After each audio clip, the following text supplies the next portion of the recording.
Imagine a man who, at the age of 19, created a website from his dorm room that would, within a decade, connect more than 2 billion people across the globe. A platform that would topple governments, ignite revolutions, and fundamentally alter the very fabric of human society. Now imagine that this same man, a shy, awkward Harvard student who could barely make eye contact with his classmates, would become one of the most powerful and controversial figures in human history. A man whose decisions would shape the flow of information for the entire planet.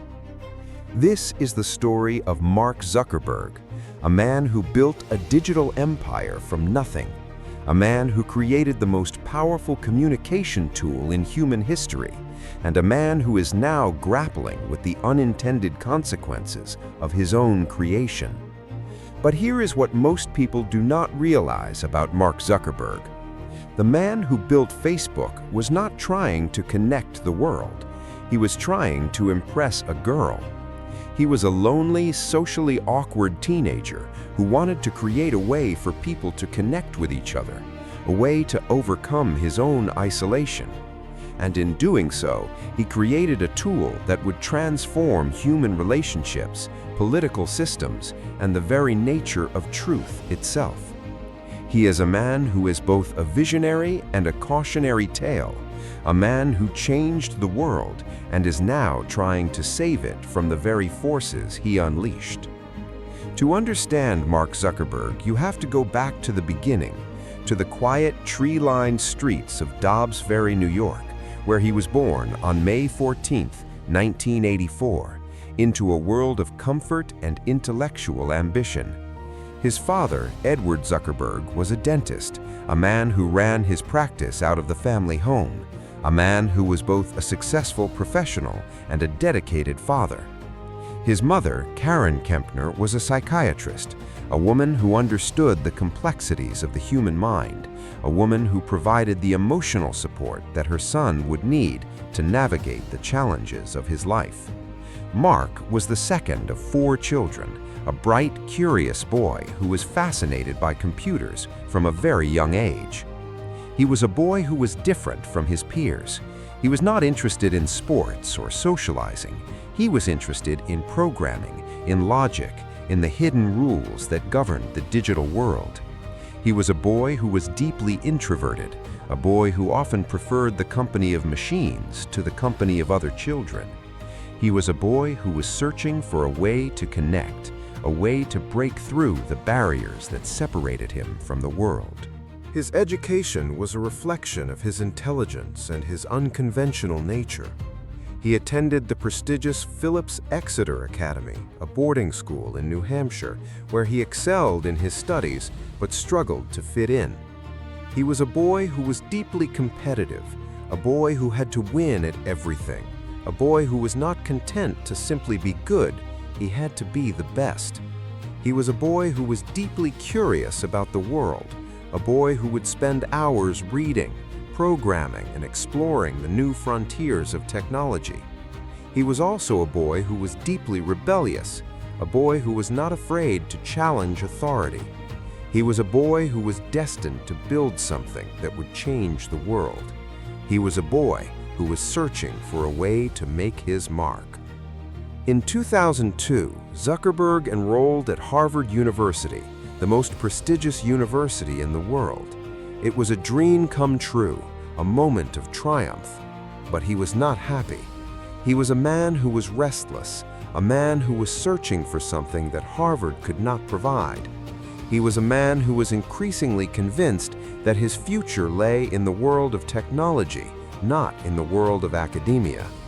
He was a man who was bored by his classes, a man who was frustrated by the social hierarchies of the university. He was a man who was looking for a way to connect, a way to break through the barriers that separated him from the world. He was a man who was looking for a way to make his mark. The idea for Facebook came to him in 2003 during his sophomore year at Harvard. He had created a website called FaceMash, a platform that allowed students to rate the attractiveness of their classmates. The website was an immediate sensation, a viral phenomenon that attracted thousands of users within hours. But it was also a scandal, a violation of privacy that led to disciplinary action from the university. Zuckerberg was put on academic probation, and he was forced to apologize publicly for his actions. It was a humiliating experience, a moment of personal failure that would have crushed a lesser man. But it was also a moment of inspiration. He had glimpsed the power of the internet to connect people, and he was determined to build something more.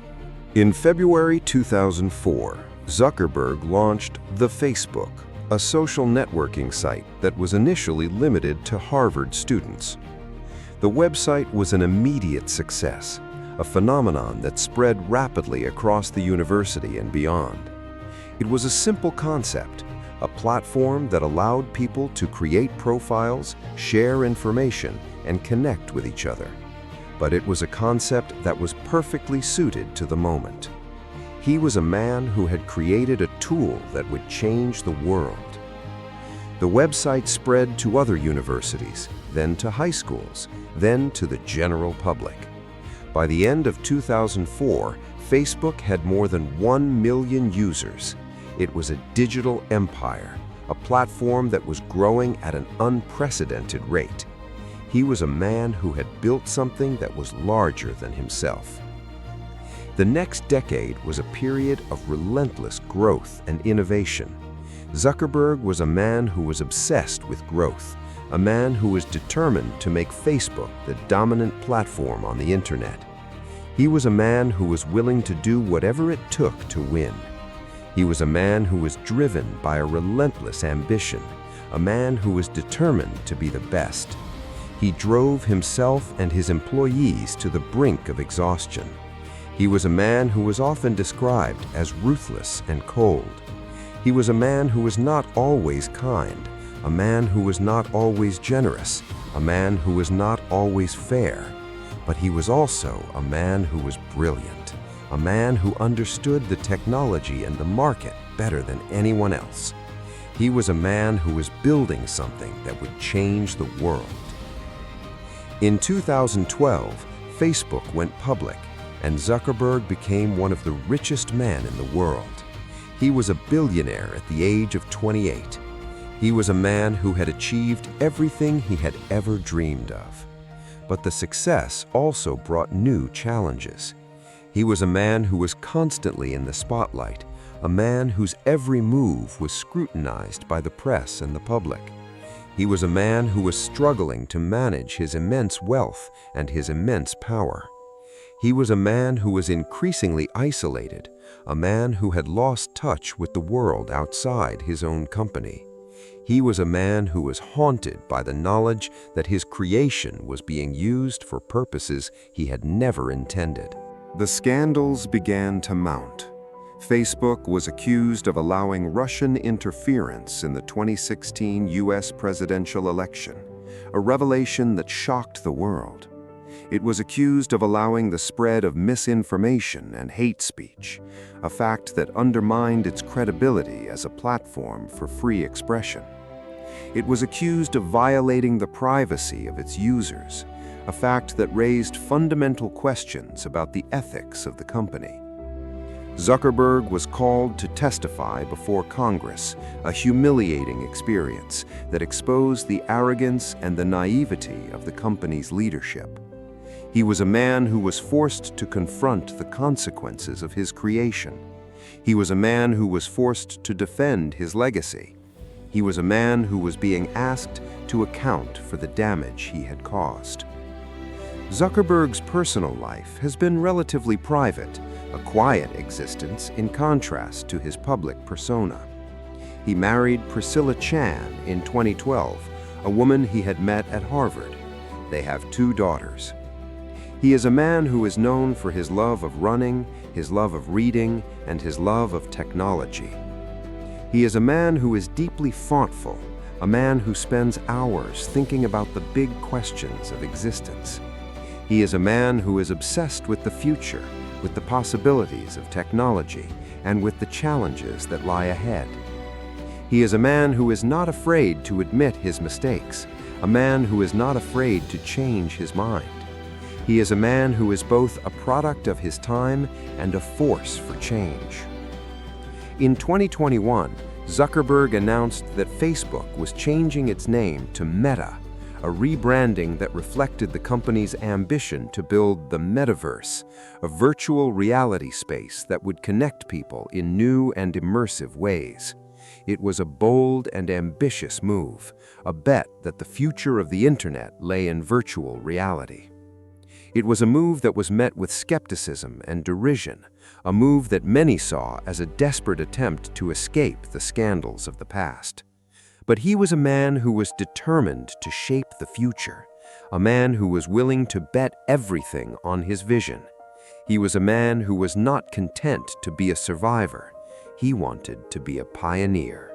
The legacy of Mark Zuckerberg is one of the most complex in modern history. He is remembered as the man who built Facebook, the company that connected the world, and as a philanthropist who has used his immense wealth to address the world's most pressing problems. He has been honored with numerous awards, including being named Time magazine's Person of the Year. He is a hero to some, a symbol of the power of technology, and a villain to others, a symbol of the dangers of unchecked power. He is a man who is both admired and reviled, a man who is both a visionary and a figure of profound contradictions. But there is a darker side to his legacy. His ruthless business practices have been criticized for crushing competitors and stifling innovation. His immense wealth has been criticized for concentrating power in the hands of a single individual. His platform has been criticized for spreading misinformation, hate speech, and extremist content. He is a man who is not immune to the criticisms of his time. He is a man who is deeply flawed. He is a man who is not just an inventor. He is a man who is shaped by the contradictions of his own personality. It is a reminder that even the greatest minds are not immune to the prejudices and the weaknesses of their time. Why should someone born today still care about Mark Zuckerberg? Because his life is a testament to the power of the human spirit and the importance of ambition. He is a man who overcame the most difficult circumstances, a man who was not content to be average, a man who was determined to change the world. He is a man who showed us that the most important thing is not the obstacles we face, but the way we respond to them. He is a man who taught us that the pursuit of excellence is a noble endeavor, and that it is never too late to change the world. He is a man who believed in the power of the human imagination, and he was a man who was not afraid to dream. He was a man who changed the world, and his story will continue to inspire generations to come. He is a reminder that even the most successful people are not immune to the challenges of life, and that the most important thing is not the success we achieve, but the difference we make in the world. Zuckerberg once said, "The biggest risk is not taking any risk." In a world that is changing quickly, the only strategy that is guaranteed to fail is not taking risks. He is a man who has taken immense risks, a man who has bet everything on his vision. He is a man who has changed the world, and he is a man who is determined to shape the future. He is a man who is both a product and a critic of the very system that made him. He is a man who taught us that the most important thing is not the success we achieve, but the difference we make in the world. He is a man who showed us that the pursuit of excellence is a noble endeavor, and that it is never too late to change the world. He is a man who was not just an inventor, he was a man who was a visionary, a pioneer, and a legend. He was a man who changed the world, and he will never be forgotten. He is a man who is still writing his story, and the world is watching to see what he will do next. He is a man who has the power to shape the future, and he is a man who is determined to use that power wisely. He is a man who is both a hero and a villain, a man who is both a visionary and a cautionary tale. He is a man who is defined by his contradictions, and in those contradictions, he is perhaps the most human of us all.